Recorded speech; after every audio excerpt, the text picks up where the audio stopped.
keutamaannya, Nabi sallallahu alaihi wasallam bersabda, "Inna rajula idza qama ma'al imami hatta yansarif kutiba lahu qiyam lailah."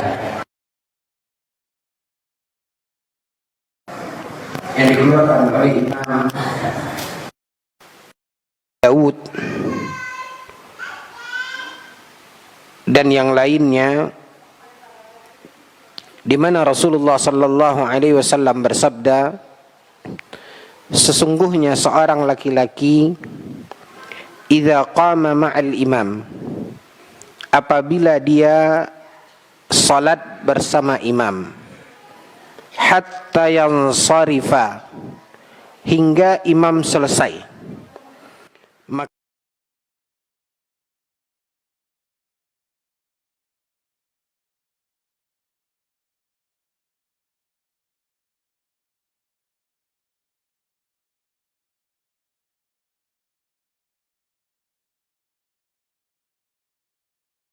semalam suntuk. Maka ini adalah salah satu dari keutamaan yang akan diperoleh oleh seorang yang melaksanakan salat tarawih berjamaah di masjid. Lalu kemudian ikhwatal iman, juga kita telah menyebutkan di mana lam yathbut fihi syai'un 'anin nabi sallallahu alaihi wasallam fi 'adadi raka'atiha. Tidak ada dalil dari Nabi sallallahu alaihi wasallam yang menetapkan batas rakaat maksimal dari salat tarawih. Sebagaimana yang telah kita jelaskan, sesungguhnya hadis Aisyah radhiyallahu anha,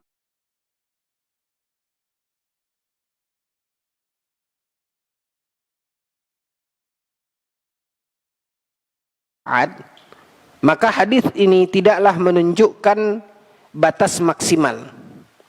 Akan tetapi hadis ini menunjukkan bahwasanya saking panjang dan bagusnya salat Nabi sallallahu alaihi wasallam, maka Nabi tidak pernah bisa melaksanakan salat malamnya lebih dari 11 rakaat karena telah habis waktunya. Karena salat yang dilakukan oleh Nabi sallallahu alaihi wasallam seperti dikatakan oleh Aisyah, fala tas'alu an husnihinna wa tulihin. Jangan tanya bagaimana bagus dan panjangnya salat Nabi sallallahu alaihi wasallam.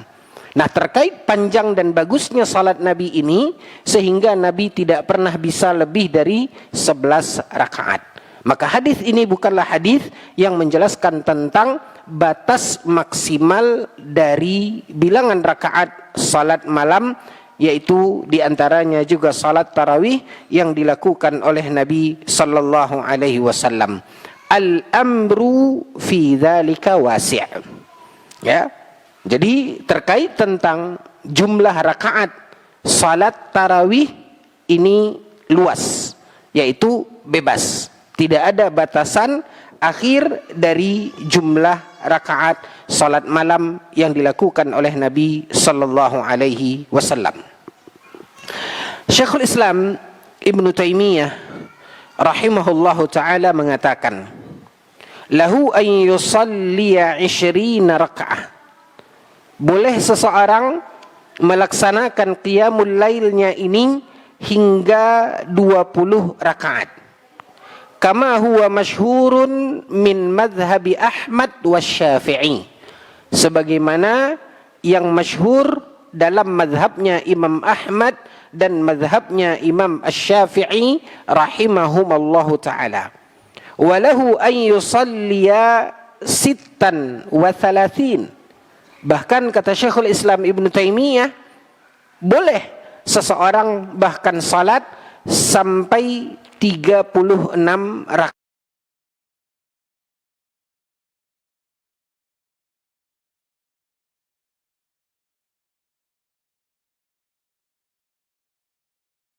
yusalliya 11 rak'ah wa 13 rak'ah. Sebagaimana boleh juga seseorang qiyamul lail, salat malamnya 11 rakaat atau 13 rakaat. Wa kullun hasan. Semuanya baik. Tidak ada kelebihan ya, yang mana yang lebih afdal. Inilah makna yang dijelaskan di dalam ungkapan al-amru fi dzalika wasi'. Dalam masalah ini bebas.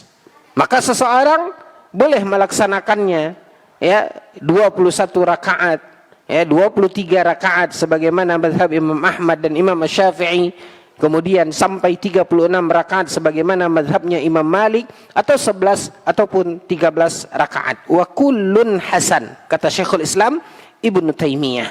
Fayakunu taktsirur rakaat au taqliluha bihasbi tulil qiyam wa qasrihi.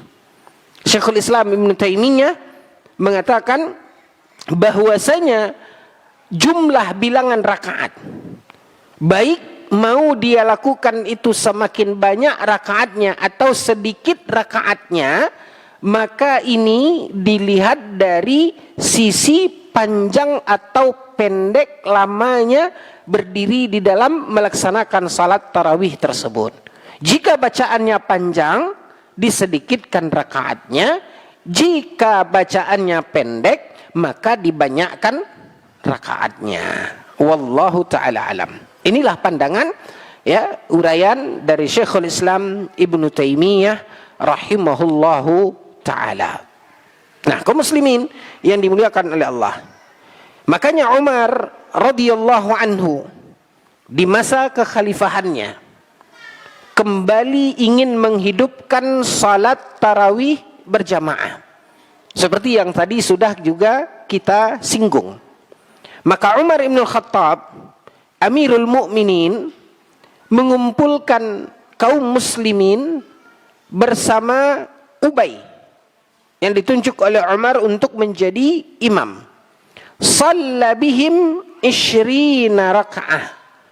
Maka di zaman Umar itu kaum muslimin melaksanakan salat berdasarkan athar dari Umar bin Khattab, melakukan salat tarawih sebanyak 20 rakaat. Ditambah dengan 2 atau 3 witir, sehingga menjadi 23 rakaat. Was-sahabah radhiyallahu anhum minhum man yuqillu wa man yukthir. Dan ketika itu masih hidup para sahabat, ada di antara para sahabat yang melaksanakannya lebih daripada itu, dan ada yang melaksanakannya kurang daripada itu. Tetapi salat berjamaah yang dihimpun oleh Umar bin Khattab Amirul Mukminin, mereka melaksanakan ketika itu 20 rakaat dalam hitungan rakaat salat tarawih yang dilaksanakan. Wal haddul mahdud la nassa alaihi minasyari'. Ditekankan oleh para ulama, adapun pembatasan jumlah bilangan rakaat itu tidak ada nas yang baku dari syariat agama kita. Nah, kaum muslimin yang dimuliakan oleh Allah, inilah yang dijelaskan oleh para ulama seputar jumlah bilangan rakaat dari salat tarawih. Wallahu ta'ala a'lam. Yang penting intinya yang harus diperhatikan adalah di dalam pelaksanaannya, di mana mesti menjaga ketentuan dari rukun-rukun salat yang telah kita fahami. Di antaranya adalah menjaga tumakninah di dalam salatnya. Karena tumakninah yaitu melaksanakan gerakan dari gerakan-gerakan salat itu sesuai dengan posisi yang sempurna dari setiap gerakannya. Ini yang dinamakan dengan tumakninah, dan ketahuilah sesungguhnya tumakninah ini adalah bagian dari rukun salat.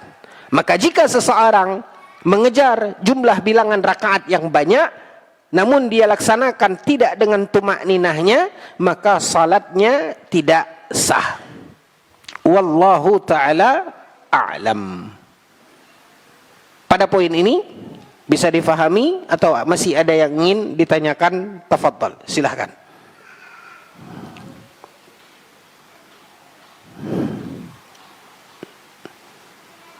Baik.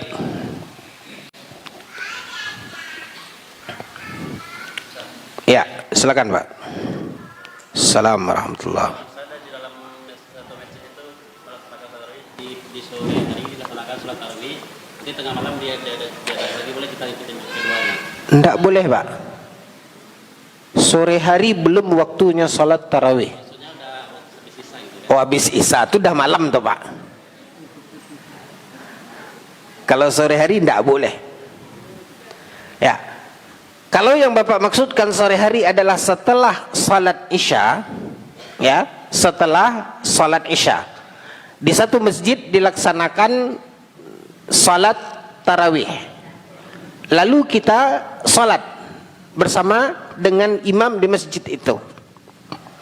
Kemudian ada masjid lain yang juga melaksanakan salat di akhir malam. Ya. Sama seperti kaum muslimin yang dimuliakan oleh Allah, sama seperti yang biasa dilakukan oleh kaum muslimin khususnya di 10 malam terakhir. Di 10 malam terakhir itu biasanya dilaksanakan salat tarawih setelah salat Isya seperti biasa.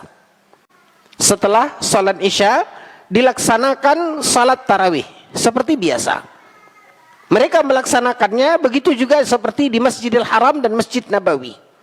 Melaksanakan salat tarawih sebanyak 20 rakaat. Lalu kemudian tengah malam, sekitar jam 1 malam, itu kembali dilaksanakan salat dengan jumlah 11 rakaat.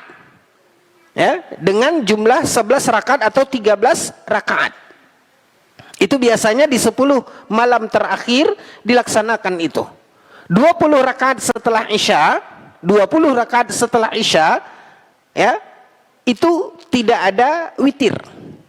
Karena tadi telah kita kupas di mana salat witir dianjurkan untuk dilakukan di akhir. Maka tidak dilaksanakan witir.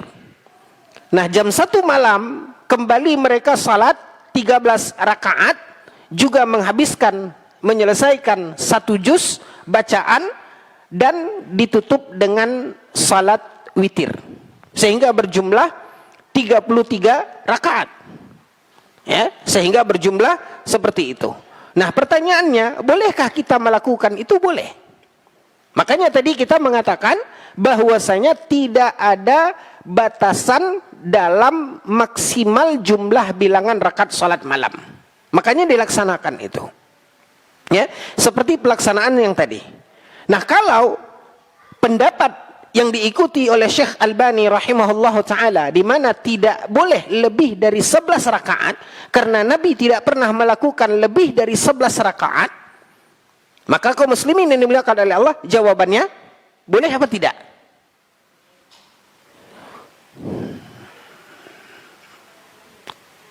Belum nyambung. Kalau berdasarkan pendapat yang diikuti oleh Syekh Albani rahimahullah, di mana Syekh Albani memilih pendapat mengatakan apa? Jumlah maksimal adalah 11 rakaat. Nah, berdasarkan pendapat ini berarti boleh apa tidak? Yang tadi tidak boleh. Kenapa? 11 rakaat cukup. Bahkan jangankan melaksanakan 2 kali seperti itu, yang 20 pun dalam pendapat ini tidak ada sunnahnya. Nah, disinilah kaum muslimin yang dimuliakan oleh Allah, wallahu ta'ala alam, pendapat yang rajih di dalam masalah ini, pendapat yang kuat di dalam masalah ini, wallahu ta'ala alam, saya pribadi saya lebih cenderung kepada pendapat jumhur, pendapat yang kedua, yaitu tidak ada dalil dalam jumlah maksimal bilangan rakaat salat tarawih. Nah, berdasarkan pendapat ini, pertanyaan tadi, boleh apa tidak? Boleh, berdasarkan ini. Wallahu ta'ala a'lam. Iya, itu kalau yang dilaksanakan 10 terakhir. Yang Bapak tanyakan adalah bila itu di masjid yang lain, masjidnya berbeda. Kalau yang Ustaz jelaskan tadi itu di satu masjid. Pertanyaan saya, masjidnya berbeda. Berdasarkan pendapat yang kedua, boleh apa tidak? Boleh. Karena tidak ada, sekali lagi, karena dasarnya tidak ada batasan dalam jumlah bilangan rakaat salat tarawih. Nah, kalau seandainya di 3 masjid, kita salat Isya di masjid A, selesai sudah salat tarawih, lalu kemudian kita jalan pulang, ketemu masjid masih ada orang salat tarawih, kita masuk lagi, ikut lagi, boleh apa tidak? Ayo. Berdasarkan apa yang kita jelaskan, boleh apa tidak? Kenapa boleh?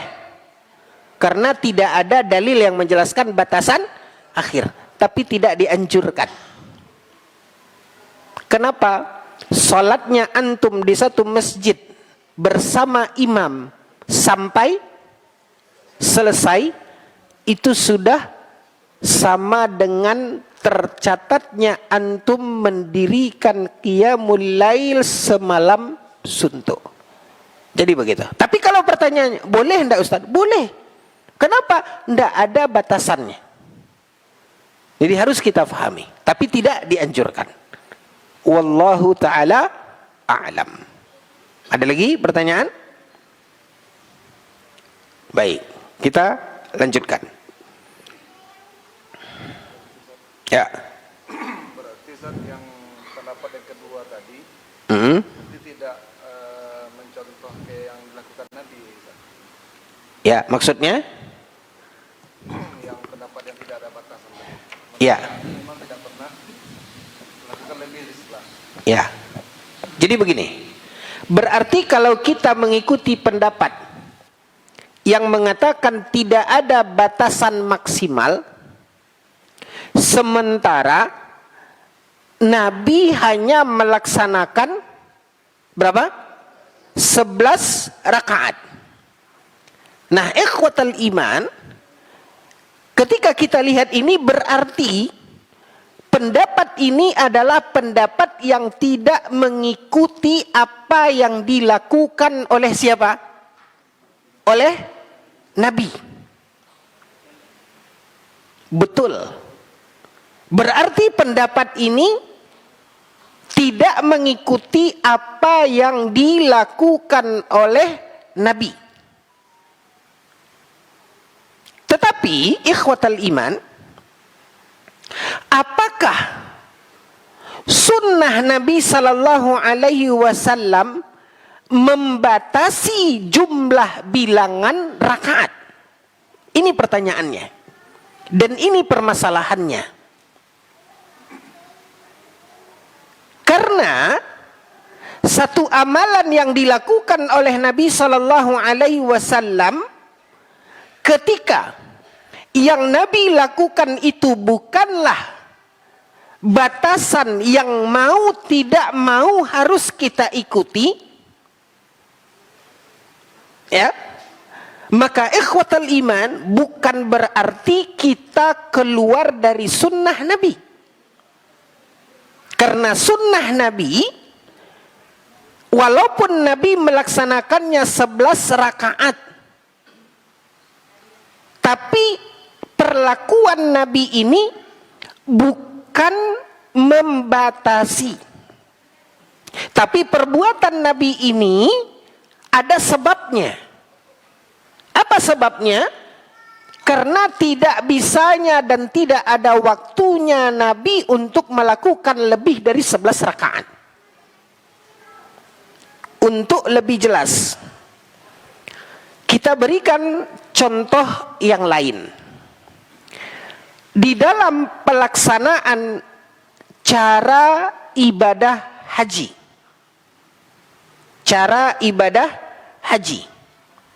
Pelaksanaan ibadah haji itu ada 3 bentuk. Ada apa? 3 bentuk. Siapa yang tahu? pelaksanaan ibadah haji. Ada 3 bentuk.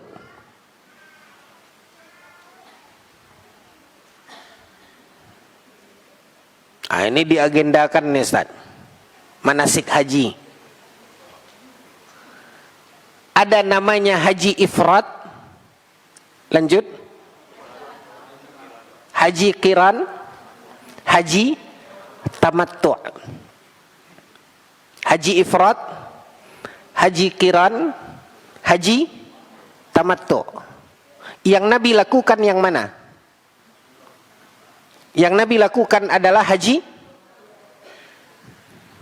Nabi haji berapa kali? Sekali. Yang Nabi lakukan haji apa?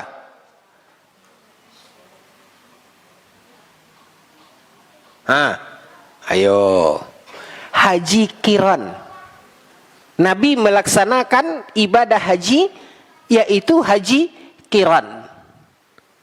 Sementara mayoritas para sahabat disuruh oleh Nabi untuk melakukan haji tamattu'. Dan haji tamattu' adalah jenis pelaksanaan ibadah haji yang paling afdal.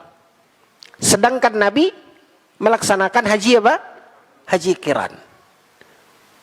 Para sahabat disuruh oleh Nabi untuk melaksanakan haji tamattu'. Dan ada juga yang melaksanakan haji ifrat. Nah, apakah orang yang melaksanakan haji tamattu' berarti tidak mengikuti apa yang dilakukan oleh Nabi Shallallahu Alaihi Wasallam, tidak mengikuti apa yang dilakukan oleh Nabi? Betul, karena Nabi melakukan haji qiran, sementara mereka melakukan haji tamattu'. Tapi apakah ketika seseorang melakukan haji tamattu' berarti dia tidak mengikuti sunnah Nabi Shallallahu Alaihi Wasallam? Tentu jawabannya tidak. Jadi bisa kita analogikan ke sana. Berarti kalau kita melakukan 23 rakaat, tidak mengikuti dan tidak mencontoh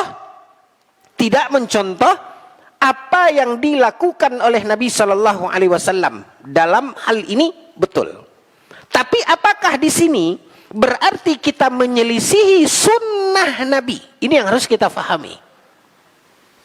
Di mana ini tidaklah menyelisihi sunnah Nabi Sallallahu Alaihi Wasallam, karena sesungguhnya hadis yang menjelaskan di mana Nabi Sallallahu Alaihi Wasallam salat tarawih tidak lebih dari 11 rakaat, ini tidaklah menunjukkan jumlah batas maksimal dalam hitungan rakaat salat tarawih. Ini yang tadi kita jelaskan. Nah, apakah orang yang melakukan tidak 11 rakaat, lebih dari 11 rakaat, apakah dia orang yang menyelisihi sunnah Nabi? Tidak.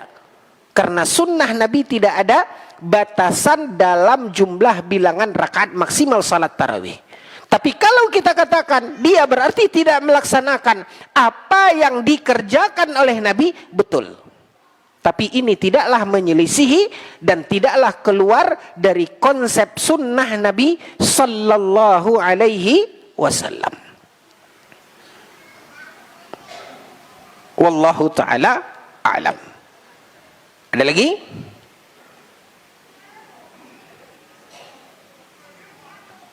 Baik. Dengan penjelasan ini, maka berakhir pembahasan kita terkait tentang qiyam al-lail. Ya.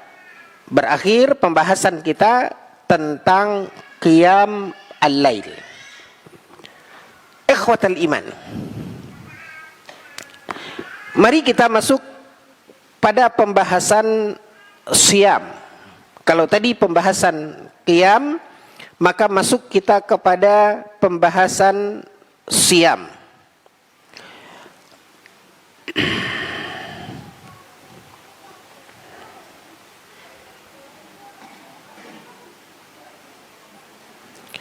Baik.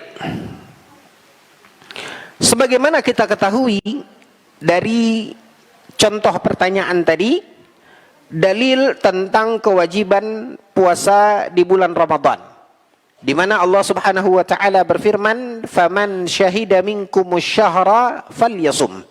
Maka barang siapa yang bertemu ada di bulan Ramadan, ya, maka hendaklah dia berpuasa.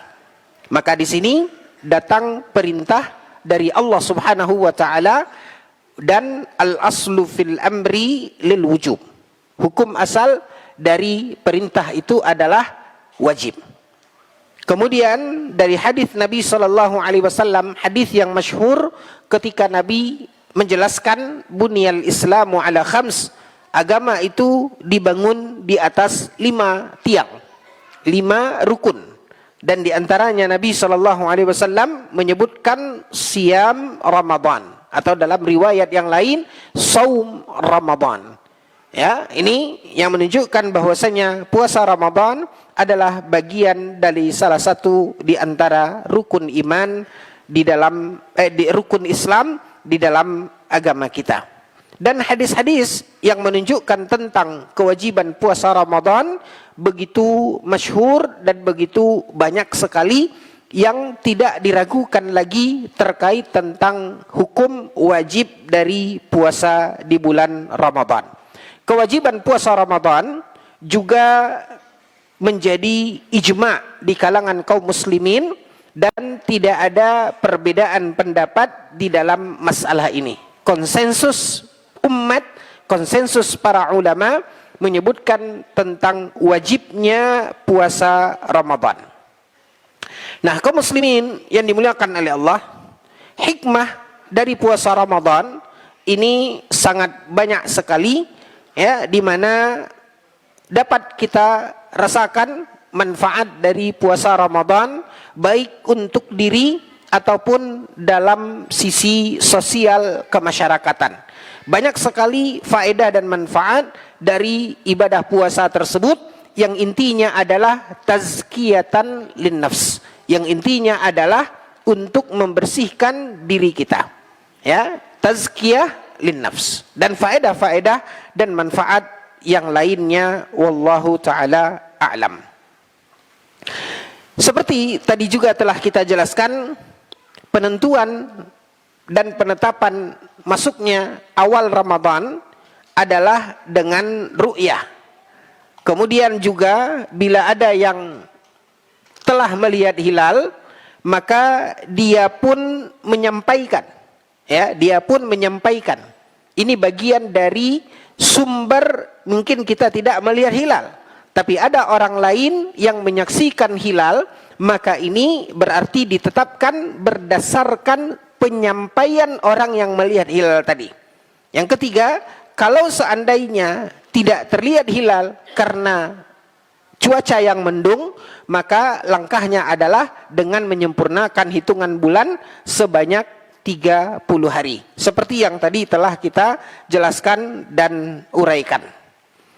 Lalu kemudian kaum muslimin, yalzamu shaumu Ramadan kulla muslim mukallaf qadir. Ya, yang diwajibkan puasa di bulan Ramadan adalah seorang muslim mukallaf. Mukallaf artinya orang yang dibebani hukum. Nabi SAW mengatakan, rufi'al qalam an thalath. Diangkatnya hukum tersebut dari 3 orang. Ya, dari 3 orang. Artinya dia tidak terbebani hukum. Artinya dia bukan mukallaf. Anin naimi hatta yastaiqidh. Yaitu orang yang tidur hingga dia terbangun. Orang yang tidur itu diangkat pena. Artinya dia tidak dibebani. Kemudian anis saghiri hatta yahtalim. Dari seorang anak kecil hingga dia balik. Hingga dia balik. Yang ketiga, wa anil majnuni hatta yafiq. Yaitu dari orang yang gila hingga dia sembuh dari gilanya. Maka selain daripada 3 ini adalah mukallaf. Ya, ini adalah mukallaf. Maka puasa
mengatakan dia belum wajib. Tapi ada anak kecil yang dia berpuasa. Yasihhu shaumu min saghirin mumayyiz. Sah puasa yang dilakukan oleh anak kecil yang telah mumayyiz, yang telah bisa membedakan antara baik dan buruk. Sinnut tamyiz itu disebutkan oleh para ulama dalam pandangan yang rajih adalah ketika seorang anak berusia 7 tahun. Maka jika seorang anak yang berusia 7 tahun dan telah sampai pada masa mumayyiz, ya, seperti ini, maka dia tidak wajib puasa. Tapi kalau dia puasa, maka puasanya sah wa yakunu fi haqqihi nafilah. Ya, wa yakunu fi haqqihi nafilah. Dan itu akan tercatat nanti untuknya sebagai ibadah sunat. Sebagai ibadah sunat. Ini persis seperti apa yang terjadi di zaman Nabi Sallallahu Alaihi Wasallam ketika Nabi menjelaskan terkait tentang kewajiban haji. Lalu seseorang mengangkat anak kecil. Lalu dia tanya kepada Nabi Sallallahu Alaihi Wasallam, ya Rasulullah, bolehkah anak ini melaksanakan ibadah haji? Padahal kita tahu bahwasanya ibadah haji itu wajib bagi yang telah balik. Ada anak yang belum balik. Lalu dia diangkat bertanya kepada Nabi Sallallahu Alaihi Wasallam, bolehkah dia melaksanakan ibadah haji? Kata Nabi Sallallahu Alaihi Wasallam, na'am walaki ajr. Kata Nabi SAW, boleh. Dan Anda sebagai orang tuanya, karena telah membawanya, membimbingnya, mengarahkannya, Anda mendapatkan apa? Pahala. Ya, ini pahala dari tarbiyatul aulad. Dari dimana dia mendidik anaknya. Dan bagi anak tersebut, ketika dididik dan dilatih untuk berpuasa, memang mereka bukanlah orang yang mukallaf, karena belum mendapatkan beban, karena dia belum balik. Namun bukan berarti kita biarkan dia belum mukallaf. Udah biarkan saja dia tidak puasa. Kewajiban orang tua adalah mengarahkan dan mendidik serta melatih anaknya untuk berpuasa. Bahkan disebutkan di dalam athar para sahabat ridwanullahi alaihim ajma'in, diceritakan oleh sigar as-sahabah, diceritakan oleh sahabat yang masih kecil. Mereka dilatih dan diajarkan untuk berpuasa. Bahkan mereka diberikan mainan yang membuat mereka lengah dari rasa lapar dan letih mereka berpuasa. Begitu para sahabat melatih dan mendidik anak-anak mereka untuk berpuasa. Padahal mereka bukan dan belum termasuk dalam kategori mukallaf, tapi dilatih. Dan ketika mereka melaksanakan itu, ya, puasanya sah dan bagi mereka sama dengan tatawwu', sama dengan pahala puasa sunat. Nah, kaum muslimin yang dimuliakan oleh Allah Subhanahu wa taala,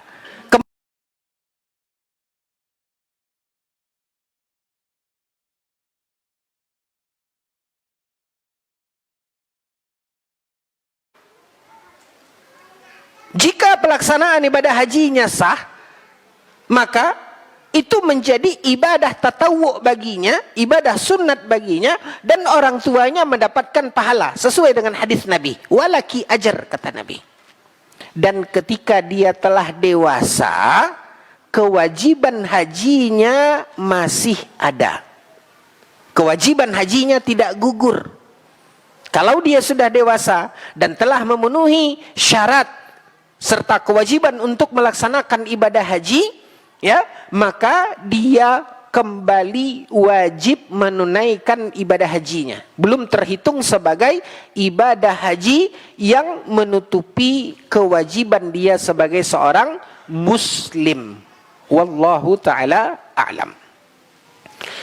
Kita lanjutkan. Wala yajibu sawmu ala majnunin walau sama hala jununihi lam yasih. Dan tadi kita katakan tidak wajib. Orang yang tidak berakal seperti orang gila, tidak wajib dia untuk berpuasa.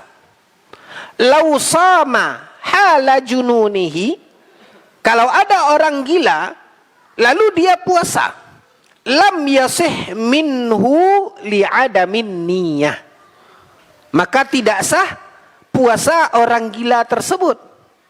Kenapa? Karena dia tidak ada niat. Karena dia tidak mengerti, tidak faham dengan niat. Nah, kalau anak kecil itu masih bisa dibimbing dan diajarkan. Ya, masih bisa dibimbing dan diajarkan.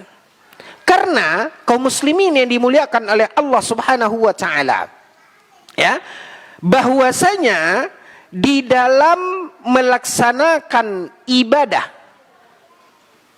yaitu ibadah puasa, yajibu tabyitin niyah minal lail. Ya, wajib dalam puasa Ramadan, wajib seseorang punya niat. Wajib seseorang punya niat sebelum berpuasa. Sebelum berpuasa. Kenapa ini ditekankan dalam kewajiban puasa Ramadan? Berbeda dengan puasa sunnat. Berbeda dengan puasa sunnat. Dalam hadis satu ketika disebutkan bahwasanya Nabi Shallallahu Alaihi Wasallam di satu pagi bertanya kepada Ummul Mukminin Aisyah radhiyallahu anha, apa yang bisa dimakan? Lalu Ummul Mukminin mengatakan tidak ada yang bisa dimakan, la syai'. Lalu kemudian Nabi Shallallahu Alaihi Wasallam mengatakan, idzan ana shaim. Ya, itu di pagi hari. Nabi belum makan dan minum apa-apa. Dan Nabi nanya ke Aisyah, ada makanan enggak? Artinya Nabi niat puasa atau tidak? Enggak. Lalu dijawab oleh Aisyah, la syai', tidak ada apa-apa. Tidak ada yang bisa dimakan. Lalu Nabi SAW mengatakan, idzan ana shaim. Kalau begitu saya puasa. Padahal Nabi mulai niat puasanya itu di pagi hari. Ya, Nabi mulai niat puasanya itu di pagi hari. Berbeda dengan puasa Ramadan. Di mana puasa Ramadan mesti ada niat sebelum fajar. Mesti ada niat sebelum fajar. Berbeda dengan puasa sunat. Kalau puasa sunat boleh seseorang sebelumnya tidak berniat, baru di pagi hari langsung dia berniat selama dia belum makan apa-apa dan belum minum apa-apa. Tapi kalau antum sudah ngopi, sudah makan lontong, habis pula ketan goreng, ya, lalu idzan ana shaim, ini salah. Tapi ketika belum makan apa-apa, antum teringat, udah tanggung nih, idzan ana shaim. Boleh di dalam puasa sunat. Tapi dalam puasa Ramadan tidak. Harus ada niat di awal menjelang fajar. Ya, menjelang fajar. Nanti akan lebih detail kita jelaskan. Baik. Wala yajibu shaum adaan ala maridin ya'jizu anhu wala ala musafir. Tidak wajib melaksanakan puasa ada. Jadi di dalam ibadah ini, ikhwatal iman, ibadah yang diistilahkan dengan ibadah al-muaqqatah, ibadah yang diistilahkan dengan ibadah yang terpaut dengan waktu, ada waktunya. Seperti puasa, itu waktunya berdasarkan firman Allah Subhanahu wa taala dimulai dari terbit fajar sampai terbenam matahari. Ini waktu puasa. Maka puasa termasuk dari ibadah muaqqatah. Ibadah yang ada ketentuan waktunya. Ketika ibadah dilaksanakan pada waktunya, itu disebut dengan adaan. Ini disebut dengan apa? Adaan. Ibadah yang dilaksanakan bukan pada waktunya, di luar waktunya, ini disebut qadaan. Disebut apa? Qadaan. Jadi beda antara ada dengan qada. Dalam ibadah muaqqatah. Dalam ibadah, tidak semua ibadah. Antum sedekah, ya, itu tidak terkait dengan waktu, kapanpun silahkan. Tapi ada ibadah-ibadah yang terkait dengan waktu.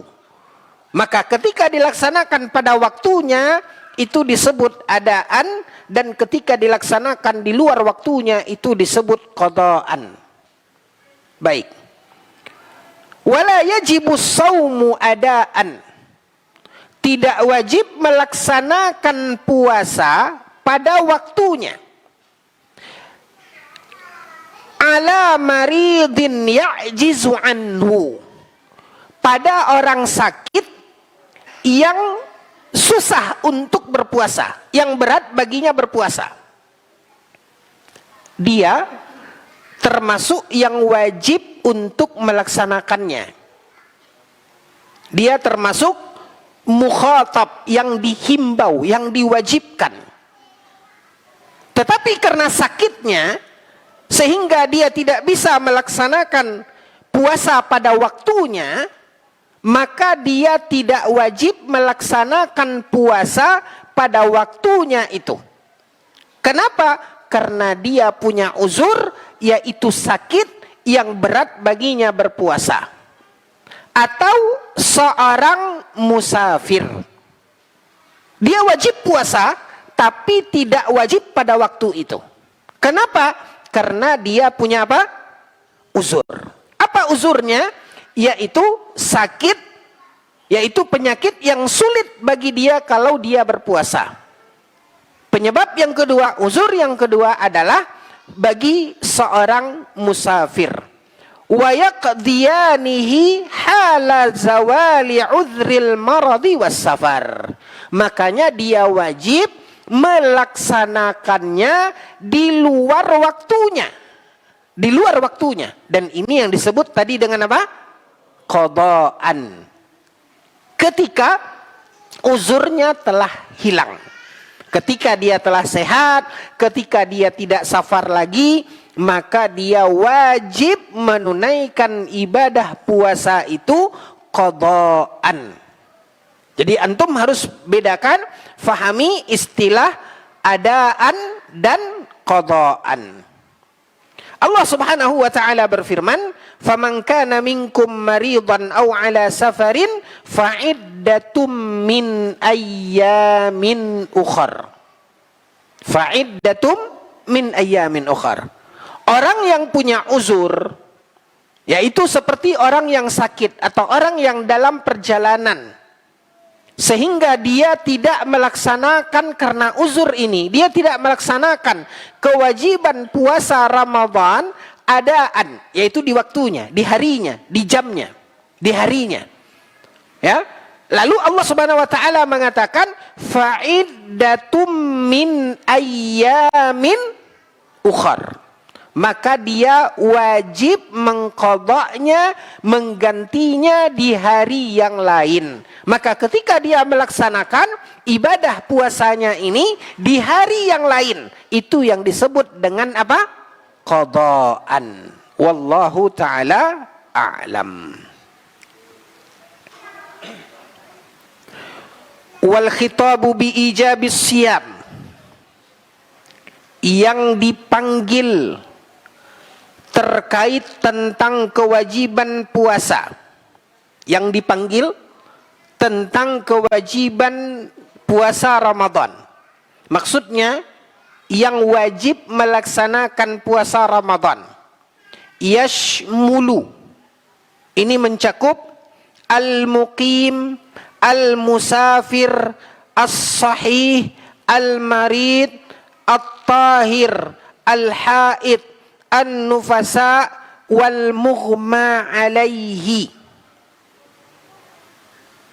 Himbauan kewajiban puasa Ramadan ini meliputi seorang muslim mukallaf, ini sudah baku, yang mukim dan musafir. Fahami ini dulu. Ya. Seorang muslim mukallaf baik yang mukim ataupun musafir, ini dihimbau untuk wajib puasa. Kita bicara di sini yang terkena hukum. Muslim balik dan berakal, baik dia mukim ataupun musafir. Ya. Kemudian yang sehat maupun yang sakit, yang suci maupun yang haid dan nifas, ini terkena himbauan untuk kewajiban apa? Puasa. Lalu wal mughma alaihi, termasuk juga orang yang tidak sadarkan diri. Orang yang tidak sadarkan diri. Ya. Ini termasuk orang yang terkena hukum. Orang yang terpanggil dalam kewajiban puasa Ramadan. Kita ulangi lagi. Muslim balik berakal. Apakah dia mukim atau musafir? Ini terkena. Sehat, sakit, suci atau haid dan nifas, terkena himbauan kewajiban puasa. Dan termasuk orang yang tidak sadarkan diri, orang yang pingsan, bahkan termasuk orang yang koma. Jadi kapan yang tidak dipanggil dia untuk puasa? Kalau sudah berubah koma jadi titik atau habis tuh. Innalillah sudah. Tapi kalau orang yang koma masih terkena kewajiban, termasuk juga ikhwatal iman dalam kewajiban apa? Salat. Maka ini perhatikan. Kerabat atau keluarga, orang tua. Kita tidak tahu. Kalau seandainya dia tidak sadarkan diri sampai masuk ICU misalnya, la samahallah, tidak sadarkan diri, maka kita sebagai keluarga catat kapan dia mulai tidak salat, sampai nanti mudah-mudahan sehat dan dia pulih kembali, maka dia harus mengqadanya. Maka seperti itu juga ibadah puasa. Seperti itu juga ibadah puasa. Fahami dulu bahwasanya yang terkena himbauan kewajiban puasa Ramadan, seorang muslim balik berakal, ya, yang tidak mukallaf itu tidak. Yang gila, yang belum balik itu tidak. Tapi kalau dia balik berakal dan dia seorang muslim, baik dia musafir ataupun mukim, baik dia sehat ataupun sakit, baik dia suci ataupun dalam keadaan haid dan nifas, atau orang yang tidak sadarkan diri, ini termasuk yang diwajibkan untuk himbauan kewajiban puasa Ramadan. Ya, fa inna haula'i kulluhum biyajibu alaihimus shaum fi dhimmatihim. Orang-orang yang tadi kita sebutkan, ya, di diri mereka melekat kewajiban puasa.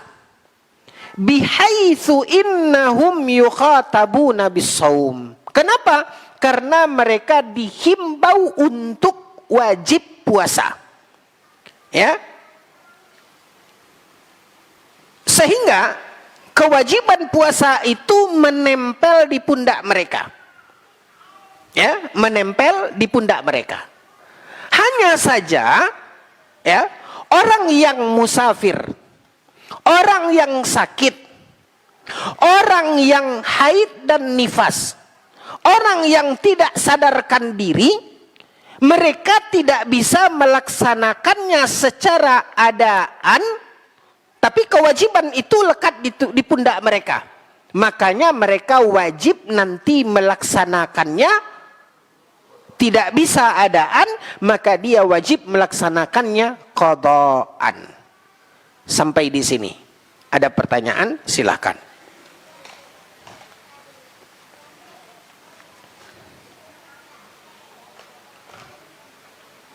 Pas? Ya? Faham? InsyaAllah. Kita uji. Sebaik-baik amal adalah salat. Ya, ini hadiahnya. Ujian berhadiah. Ya.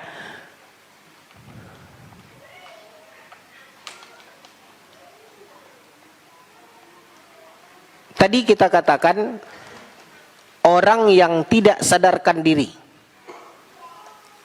kewajiban puasa itu dia terkena, betul?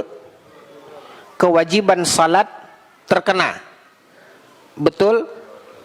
Betul.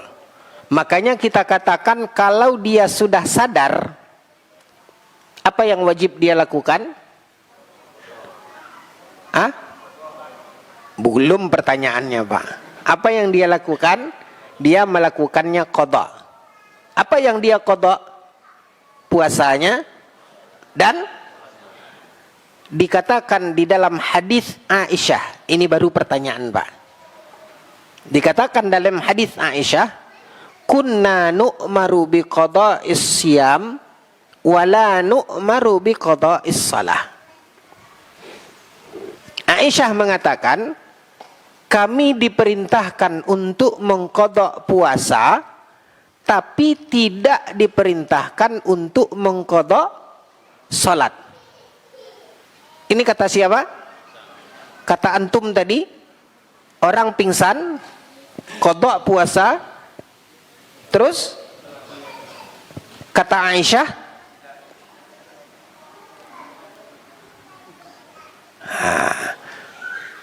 tolong jelaskan.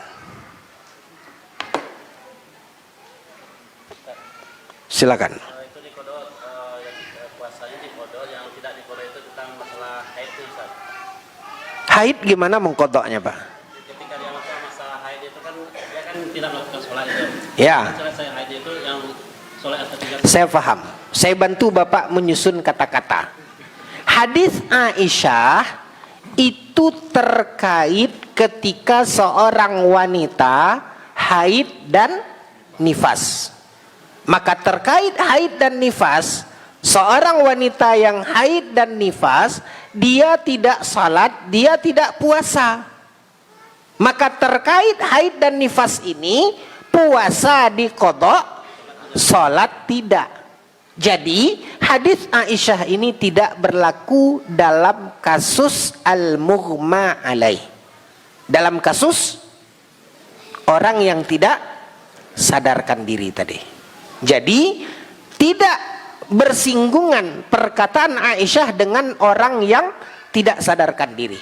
Perkataan Aisyah itu khusus terkait dalam kasus haid dan nifas. Wallahu ta'ala alam. Hadiahnya. Oke, ada pertanyaan dalam hal ini? Ya. Jadi dalil yang menyuruh untuk mengqadha salat itu apa? Mengqadha salat siapa? Pada orang yang tidak sadarkan diri tadi. Orang yang tidak sadarkan diri. Kenapa? Karena dia termasuk mukhatab dalam kewajiban salat. Karena dia termasuk mukhatab dalam kewajiban salat. Makanya untuk memahami ini, ya, ini maaf. Mungkin kalau antum baca pelajaran-pelajaran kitab-kitab tentang ibadah puasa, ya, sedikit kita sajikan dalam bentuk penyajian yang berbeda. Mulai antum harus memahami istilah-istilah seperti tadi. Adanya mukhatab, orang yang termasuk yang dipanggil dalam kewajiban salat. Makanya tadi kita contohkan perintah kewajiban puasa itu berlaku untuk siapa? Semua muslim balik berakal. Apakah dia mukim ataupun dia musafir? Musafir terkena enggak kewajiban puasa? Terkena. Tapi karena dia safar, sulit bagi dia puasa, dia boleh untuk tidak mengerjakan ada, tapi dia wajib qada.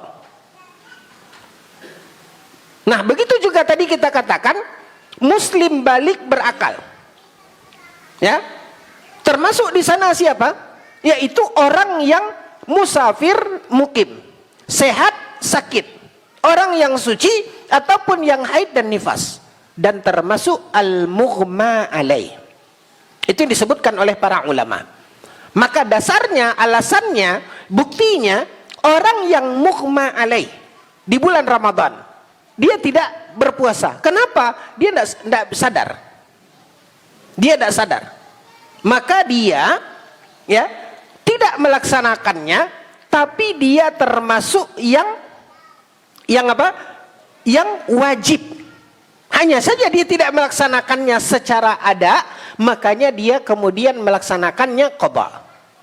Sama orang yang haid dan nifas, boleh tidak dia berpuasa?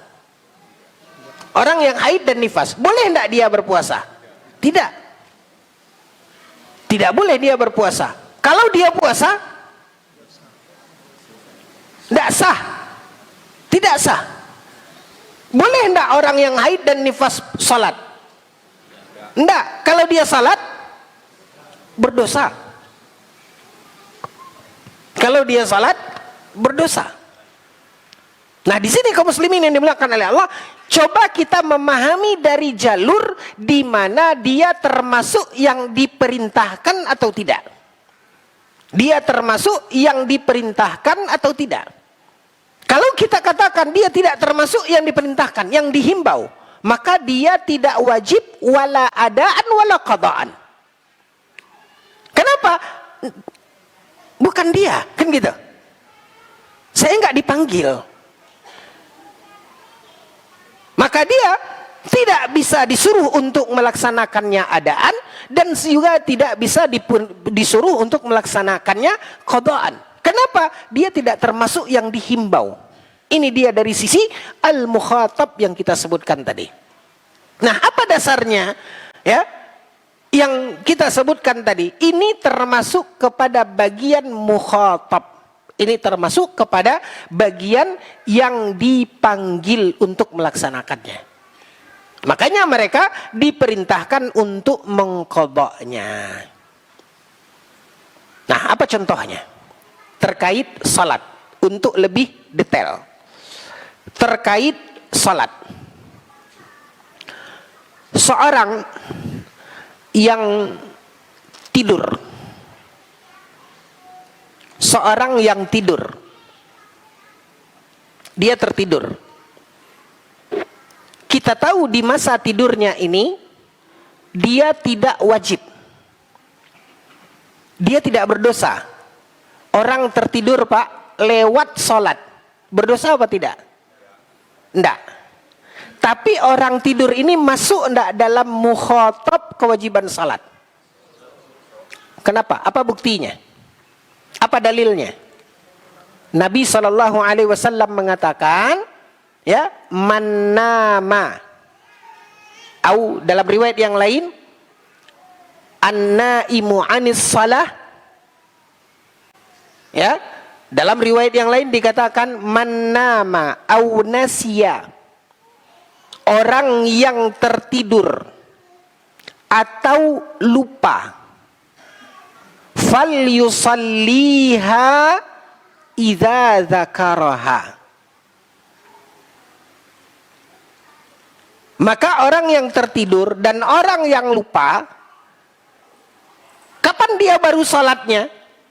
Begitu dia terbangun atau begitu dia ingat. Kalau orang tidur yang tidak sadarkan diri tadi juga tidak termasuk yang dipanggil. Maka kalau seseorang tertidur, terbangun dia jam 7:30 pagi, masih ada waktu subuh atau tidak? Apa yang dia lakukan? Apa yang dia lakukan begitu dia terbangun jam 7:30 pagi? Salat subuh. Berwudu dulu. Main langsung kodok-kodok. Wudu lupa. Ya. Berwudu dia, lalu dia laksanakan salat apa? Subuh. Ada apa qada? Kan dia tertidur. Kan dia tertidur. Orang tertidur kan tidak mukallaf. Dia tidak mukallaf di saat dia tertidur. Tapi dia masuk pada orang yang diwajibkan untuk apa? Dia masuk dalam mukhatab yang dihimbau untuk salat. Nah, inilah dalilnya. Orang yang mughma alaih, makanya dijelaskan tadi, ini salah satunya penjelasan dari Syekh Shalih Al Fauzan terkait tentang mukhatab puasa, kewajiban puasa. Ini berlaku bagi seorang muslim yang balik berakal, baik musafir ataupun mukim, baik yang sakit ataupun yang sehat, baik yang suci ataupun yang dalam keadaan haid dan nifas, termasuk juga orang yang mughma alaih, orang yang tidak sadarkan diri. Dia masuk kepada mukhatab, makanya dia wajib mengqadha. Nah, terkait pertanyaan tadi, apa dalilnya? Tentang orang yang tidur atau orang yang mughma alaih ini masuk kepada mukhatab, yaitu perintah Nabi bila seseorang tertidur, kalaupun sudah lewat waktunya, maka dia salat begitu dia terjaga atau begitu dia ingat. Ya, saya pernah Pak, karena kita biasanya maghrib, isya, habis isya itu kan tidak ada lagi beban kita untuk apa? Untuk salat.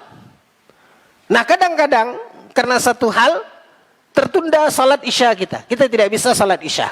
Sudah lewat jam 10, kita tidak ada merasa beban Pak, karena perasaan kita sudah apa? Jam segini ini udah bukan waktunya salat lagi. Tapi karena satu hal, kita belum salat. Besok setelah beraktivitas, ya Allah, kemarin belum salat isya. Ya udahlah, cincailah, gitu. Karena waktu sudah lewat. Begitu Pak. Ingat kita ternyata tadi malam belum salat isya kita. Apa yang mesti kita lakukan begitu kita ingat? Qadha. Wudu, kemudian qadha salat tersebut. Padahal kan kita lupa. Kan di situ. Maka ini yang menunjukkan bahwasanya orang yang tidak sadarkan diri itu wajib termasuk pada yang dipanggil dalam kewajiban. Makanya dia karena tidak bisa ada, dia wajib melaksanakannya secara qadha. Wallahu ta'ala a'lam.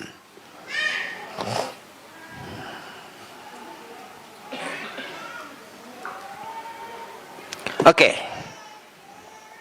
Baik. Wal azmu ala fi'lihi imma adaan atau imma qadaan.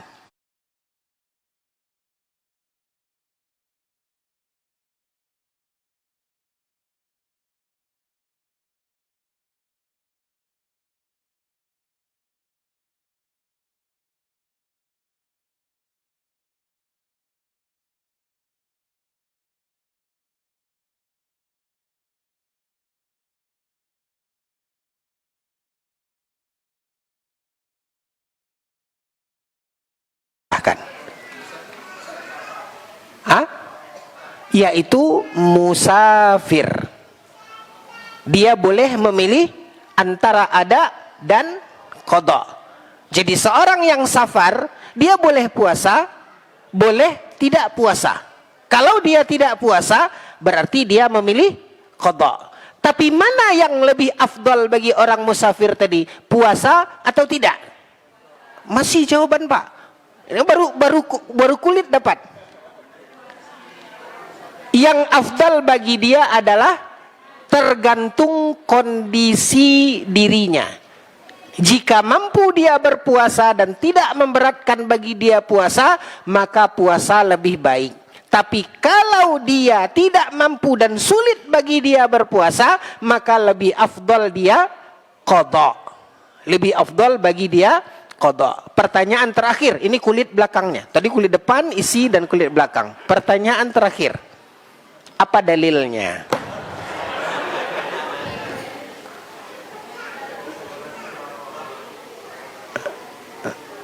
Dalil dari hadis tentang Nabi safar, ada puasa, ada yang tidak.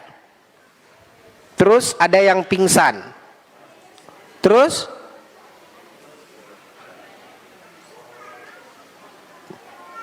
ditanya oleh Nabi, ngapa dia pingsan Nabi? Kenapa dia pingsan? Dia puasa Nabi. Lalu apa kata Nabi? Tidaklah termasuk kebaikan orang yang safar berpuasa. Artinya orang yang safar yang akan mencelakakan dia kalau dia berpuasa. Maka dari hadis ini lebih afdal bagi seseorang yang musafir tersebut antara puasa dengan tidak, kembali kepada kondisinya. Jika dia mampu dan tidak memberatkan dia berpuasa, maka puasa lebih afdal. Tapi jika memberatkan dia berpuasa, maka tidak, puasa lebih afdal. Wallahu ta'ala a'lam. Sampai di situ. Ada pertanyaan?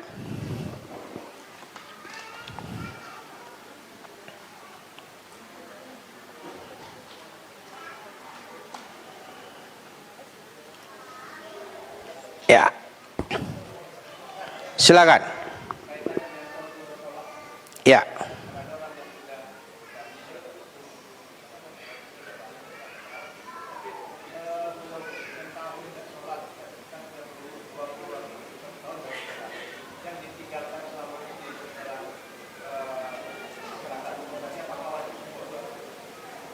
Ya. Kaum muslimin yang dimuliakan oleh Allah. Ya, kita telah balik. Kita telah balik. Artinya kita mukallaf. Namun catatan hitam kehidupan kita saat kita bujang-bujang gagah dulu, ya,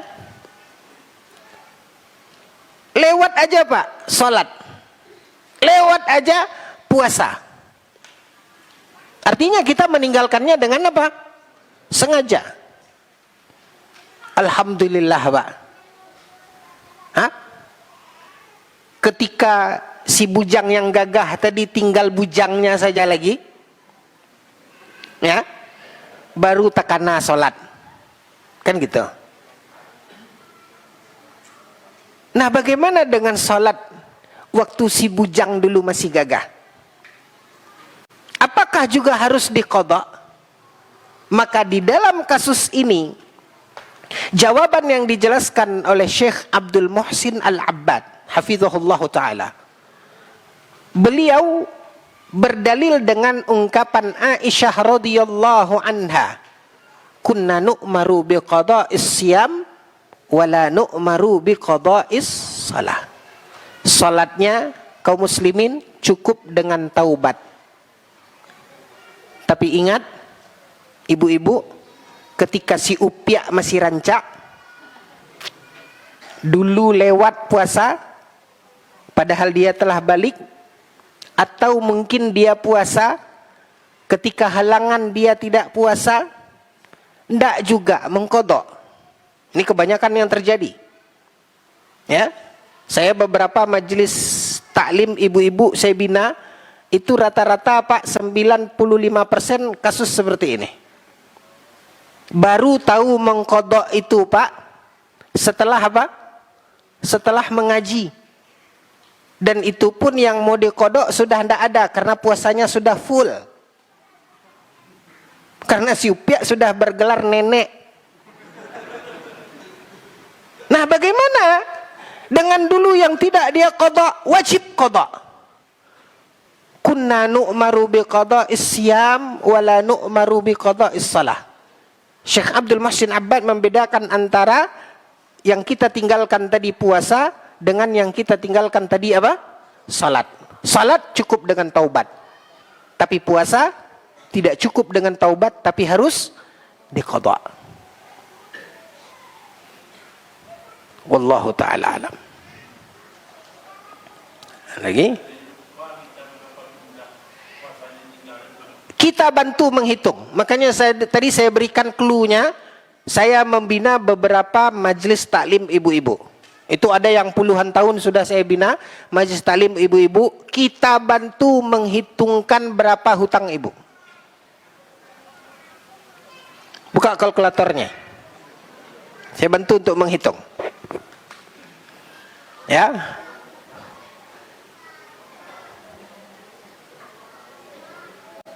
Kalau ibu-ibu, biasanya kasus ibu-ibu yang banyak begitu. Kalau bapak-bapak, ada yang mau dibantu hitung? Yang tadi waktu si bujang masih gagah, jangankan ya puasa, sholat lewat saja. Ya, sholatnya tidak diqadha tapi puasanya diqadha. Mau dibantu dihitungkan gampang.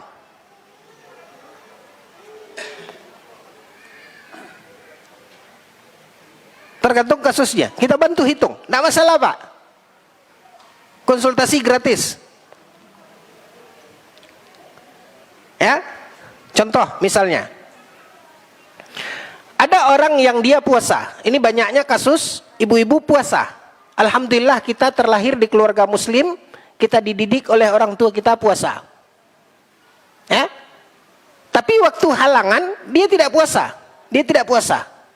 Begitu selesai Ramadan, halangannya pun tidak diqadha. Itu rata-rata kasusnya begitu, Pak. Itu rata-rata kasusnya begitu. Baik, kita bantu menghitung. Usia berapa ibu mulai balik? Usia 12 tahun. Sekarang berapa usia ibu? 42 tahun. Ibu balik umur 12 tahun. Sekarang usia ibu berapa? 42 tahun. Berarti ada berapa tahun? 30 tahun. Kasus terjadi selama halangan tidak mengqadha.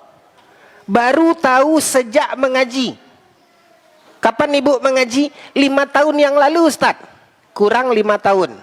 Karena 5 tahun belakangan alhamdulillah sudah diqadha. Berarti tinggal berapa tahun yang belum diqadha? 25 tahun. Berapa hari masa ibu halangan biasanya?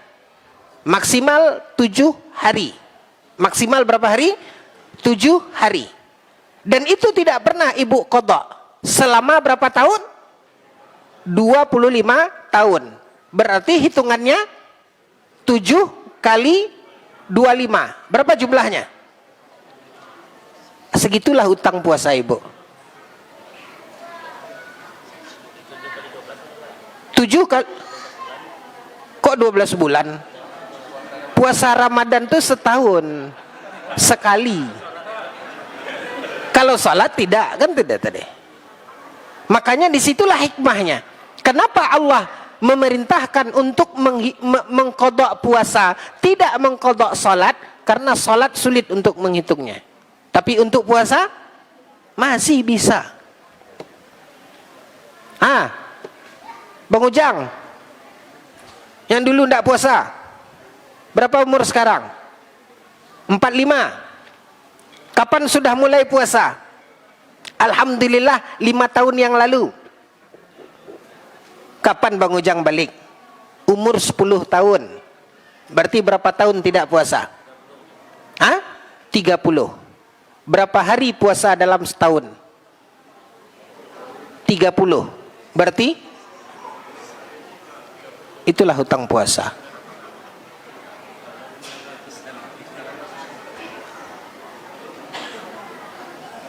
kunna nu'maru biqada'is siyam wa la nu'maru biqada'is salah. Wallahu ta'ala alam.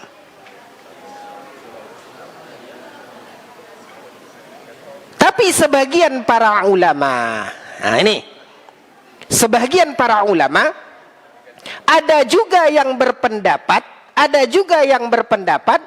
bahwasanya tidak wajib dia mengqadanya, cukup dengan apa? Dengan taubat. Ada juga pendapat para ulama. Tetapi dari dua pendapat ini, mana pendapat yang lebih hati-hati? Pendapat pertama atau kedua? Pendapat yang pertama. Wallahu ta'ala alam, saya pribadi saya lebih cenderung kepada pendapat yang pertama. Salat tidak wajib untuk diqada, tapi puasa wajib untuk diqada. Banyak Ustaz, ratusan Ustaz. Kan kita tahu kalau tidak bisa mengqada, di situ ada kalau memberatkan dan tidak bisa mengqada, beralih dari qada ke apa? Fidyah. Masih ada apa? Masih ada jalannya. Wallahu ta'ala a'lam.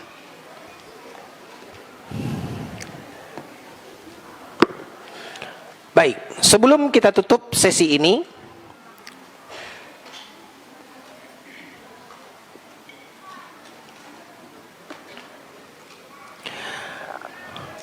waman aftara li'udhrin, waman aftara li'udhrin,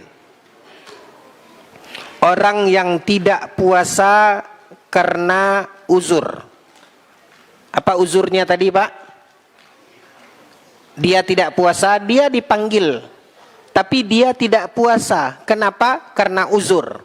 Siapa itu? Orang yang sakit dan orang yang musafir. Termasuk uzur tidak berpuasa, wanita yang haid dan nifas. Dia tidak puasa karena uzur. Thumma zala uzruhu fi athna'i nahari Ramadan. Lalu uzurnya tadi, Pak, uzurnya tadi, ya, itu tidak lagi berlaku di siang hari bulan Ramadan. Apa contohnya? Saya domisili di Pekanbaru. Lalu saya safar ke Jakarta. Ketika saya di Jakarta, itu namanya saya apa, Pak? Musafir. Saya boleh puasa, boleh tidak. Kan boleh memilih tadi. Boleh puasa, boleh tidak. Saya memilih untuk tidak puasa. Maka waktu di Jakarta, saya tidak puasa. Dengan alasan saya musafir. Lalu saya pulang. Saya pulang dan sampai di Pekanbaru jam 10 pagi. Berangkat dari Jakarta penerbangan jam 8 pagi. Jam 8.15. Sampai di Pekanbaru jam 10 pagi. Masih di bulan apa? Ramadan. Itu saya masih punya uzur atau tidak? Atau sudah hilang uzurnya?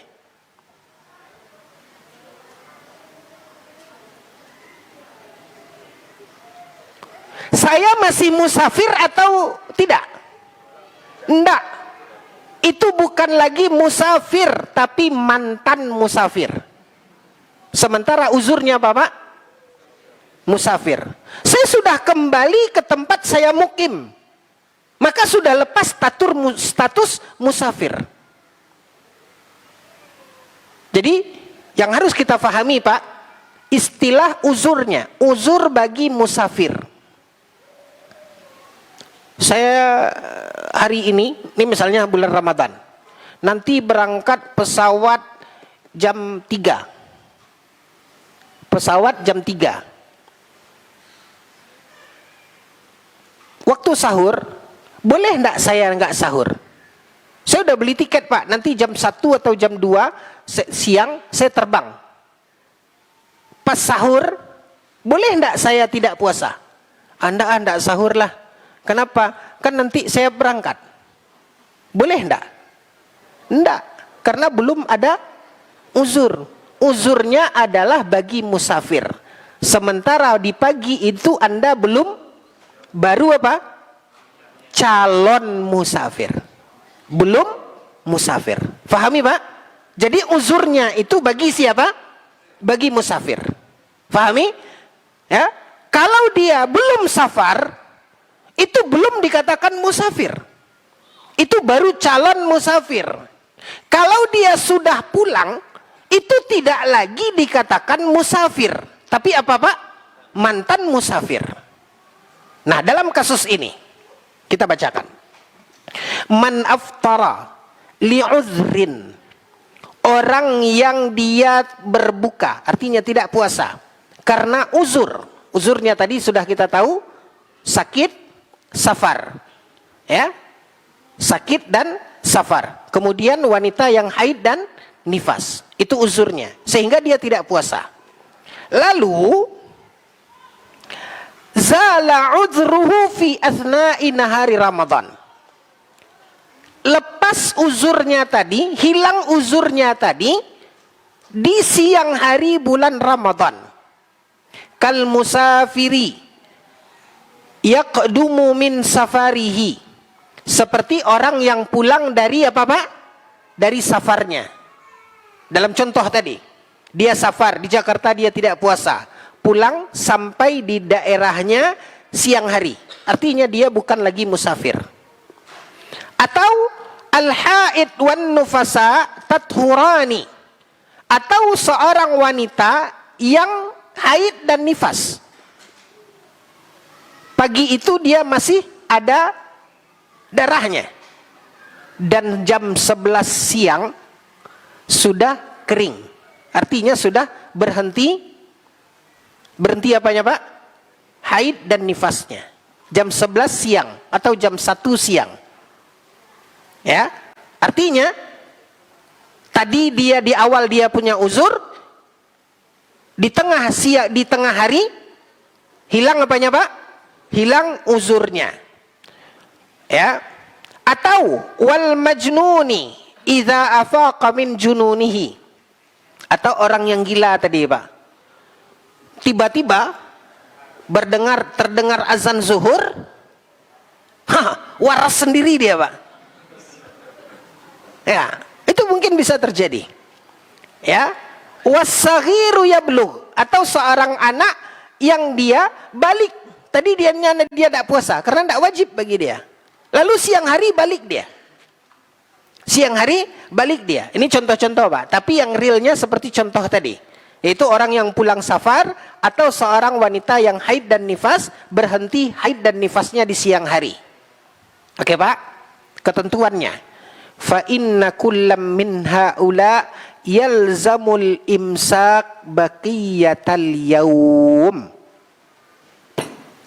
Maka orang yang sudah habis uzurnya tadi Pak, dia harus menahan. Tidak boleh dia makan dan minum seenaknya di siang hari bulan Ramadan. Tapi dia wajib menahan. Yajibul imsak. Begitulah kemuliaan dan kehormatan bulan Ramadan. Tetapi dia tetap wajib apa Pak? Qadha.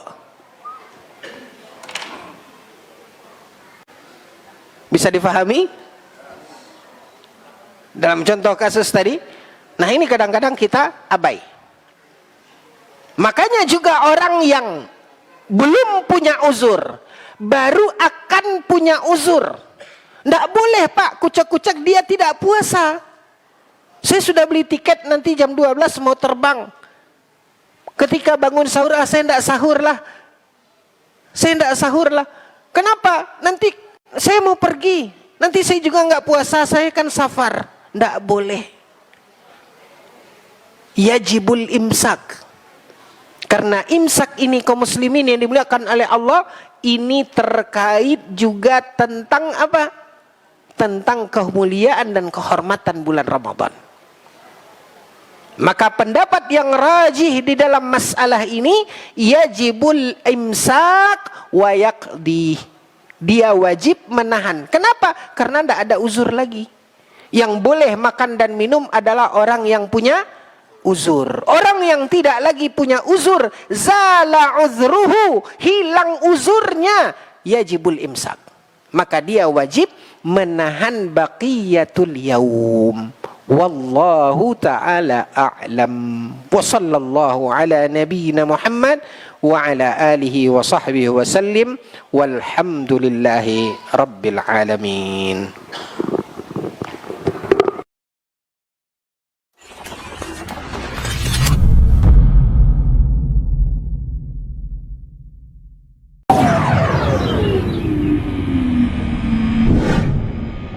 يا أيها الذين آمنوا أنفقوا من طيبات ما كسبتم ومما أخرجنا لكم من الأرض ولا تيمموا الخبيث منه تنفقون ولستم بآخذيه إلا أن تغمضوا فيه واعلموا أن الله غني حميد الشيطان يعدكم الفقر ويأمركم بالفحشاء والله يعدكم مغفرة منه وفضلا والله واسع عليم يؤتي الحكمة من يشاء ومن يؤت الحكمة فقد أوتي خيرا. Bismillahirrahmanirrahim. Alhamdulillahirrabbilalamin. Wassalatu wassalamu ala rasulillah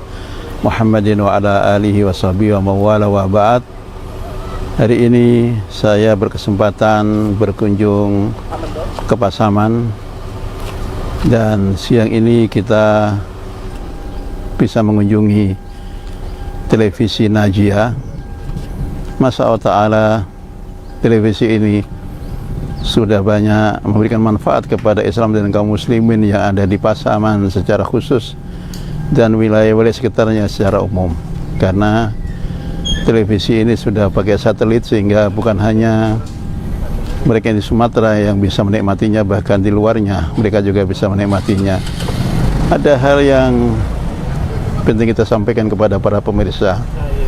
Ternyata untuk operasional kegiatan televisi ini tidak kurang 45 juta harus mereka keluarkan setiap bulan, dan donasi yang terkumpul tidak lebih dari 15 juta. Maka saya mengetuk kepada para pemirsa Najia TV dan yang lainnya untuk bisa menemani donasinya kepada televisi ini, sehingga kegiatan yang mereka laksanakan bertambah lebih lancar di hari-hari mendatang insya Allah Ta'ala. Demikian sedikit yang bisa kita sampaikan. Wassalamualaikum warahmatullahi wabarakatuh.